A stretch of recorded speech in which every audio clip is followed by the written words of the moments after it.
Uzağın adı var, uzağa gedir yollar, bitirir izlerini, ardından dalgalar. Gittiğin yerlerden hayal gönder, denize akacak saçlarından sahil düzel.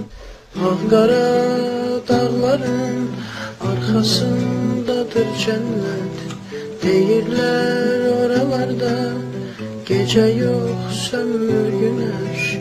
Dediğin kitapları okudum, yuxuda görüşerik, uzaktan danışarsam sensizlik çetin gelir dostum mənə. Uzağında adı var, uzağın adı sensen, sensizlik çetin gelir dostum mənə. Uzağı yaxın elə seyrbaz, seyrbaz.